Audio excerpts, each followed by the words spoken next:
to the Dominion lawsuit. So what was this? Yesterday, I think Rupert Murdoch came out and said, I acknowledge that basically our Fox News hosts were full of crap when they were talking about the election fraud. I want to thank, who's this report? Go ahead. It shocks me that they're not more embarrassed about this. I mean, they should be red-faced. No shame. They have no shame. Putting their heads down and walking away like, oh my God, we did this. We lied to the American people. We have no credibility anymore. We don't. Horrible. Why would they care? I think people that watch it know it's not the truth. People that watch it know that they're just getting spoon-fed propaganda, and it's their ideas and what they want to believe, whether it's rooted in truth or not. Yeah. I want to play you this report. It was really well done by Jerrica Duncan with CBS News. And I want you to listen. And if you're just listening, but if you're watching, it's even better. Just, the audacity, right? The audacity of these hosts. And Sidney Powell, oh my God, we knew that she was badass crazy, but just the doubling and tripling down on it. Here is this report again by CBS News. More now on the challenge to Fox News coverage. We heard complaints that 6,000 votes from Trump to Biden were switched. According to Dominion Voting Systems, the steady drumbeat from Fox News that the 2020 election was stolen despite evidence to the contrary amounted to defamation. Well, I can hardly wait to put forth all the evidence we have collected on Dominion. In a lawsuit seeking $1.6 billion, Dominion says it was targeted by Fox News hosts and commentators who, in effect, said the company's machines allowed so many votes to be mishandled or miscounted that Joe Biden was falsely declared the winner. We told them in real time. Dominion CEO told 60 Minutes in October that they informed Fox News that its claims against the company were false. This is not a matter of not knowing the truth. They knew the truth. Monday's filing includes sworn testimony from Fox Corporation CEO Rupert Murdoch. He admits that high-profile hosts, including Sean Hannity and Lou Dobbs, endorsed the stolen election narrative. He says, quote, "I would have liked us to be stronger in denouncing it in hindsight." I'm going to pause it right here. We'll go back to it in just a moment. But this is important. Murdoch says, I would have liked us to be stronger in denouncing it in hindsight.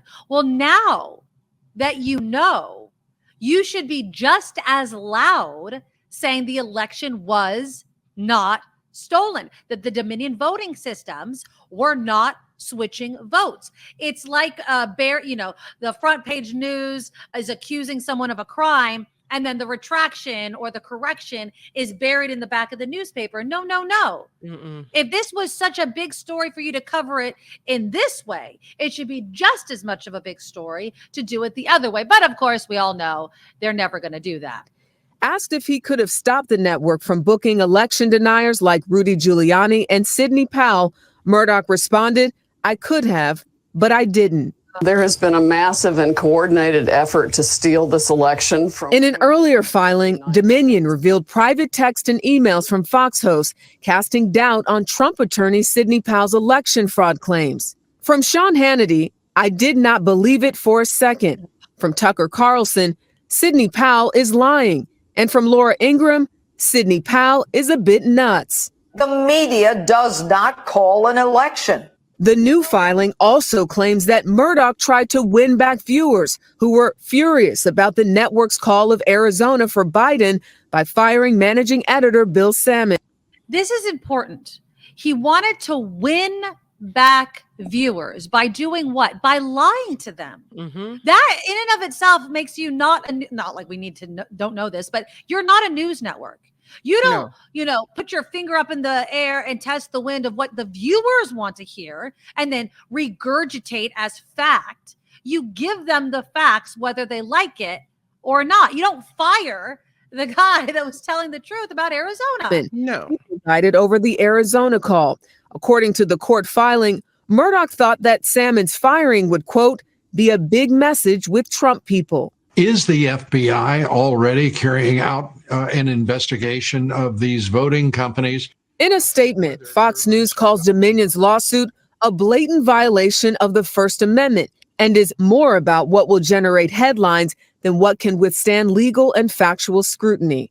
So I'm going to stop it there because it's really hilarious that they're saying, oh, but it's not going to hold up to legal scrutiny. Oh, you mean like the election fraud lie that did not hold up to legal scrutiny, and that's why you lost 60 out of 61 lawsuits surrounding this election fraud nonsense?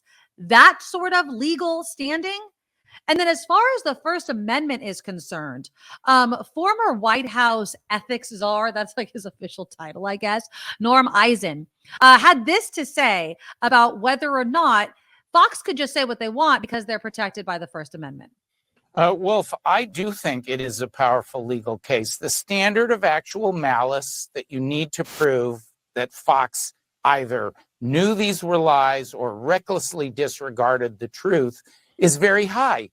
In our country, the First Amendment protects the freedom of the press, a broad array of conversations. But here you have the damning admissions, including from the top guy, Rupert Murdoch himself, that he knew these things were not so, and that Fox, he admits, they endorsed. I think Fox is facing very serious legal exposure. And Tucker Carlson comes in for damaging reporting in this brief as well. Oh, that's like the best news I ever heard. So yeah, I don't know what's going to come of this, but before we get to his news, I want to ask this question for you guys in the chat room. If Fox News loses, right, which I'm really hoping they do, and they have to shell out all this money, then I would assume, and I could be wrong, that they're going to have to change their ways, right? They're going to be very cautious moving forward into the 2024 election. Trump is pissed at Murdoch right now. He's like, oh my God, how can you do this? You're losing the case, blah, blah, blah. If Fox does not fall in line and give Trump's base, which is still strong, what they want to hear and keep promoting the election fraud, let me know in the comments. Do you think he'll still be allowed to win? Do you think he still has a chance to win without a major conservative network backing all the BS that spews out of his mouth? Because I question that I understand why Trump's mad. You mean he doesn't? CNN is not going to, carry all of his lies and BS. Fox was his bread and butter. Nobody's looking at OWN. And I'm sure all these like Newsmax, they're watching what's happening to Fox News. You think they want that heat on them? It's already been on them. And they don't have the deep pockets of Rupert Murdoch. So I'm really curious, and let me know in the chat, do you think there's going to be a real consequence for Trump if and when Fox News loses this lawsuit with Dominion voting systems? I'm struck by something that not the last clip, but the clip before was said, where Fox is trying to win back listeners. Right. Which means to me, the listeners want to hear what they want to hear. Of course. It kind of underscores that whole listeners don't want the truth. Mm-hmm. They just want whatever corroborates what already is rolling around in their head. They want the talking points. They want the lies. They want to keep living in whatever world they're living. They're not listening to news to get the facts and the truth. They're listening because this is more of an, propaganda for an ideology. Oh, yeah.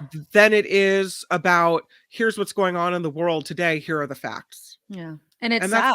That's sad. It's sad that you, not you in particular, but you as a Fox listener, news, watcher, would want to be spoon-fed only what you want to hear. Oh, Brian Kilmeade from Fox News was in a diner and was just kind of doing, who's excited for 2024? And he goes around. It wasn't good news for DeSantis. DeSantis did not get a response. He's like, who do you want for 2024? Trump, Trump, Trump, Trump. Oh. Like, these people are not getting it yet.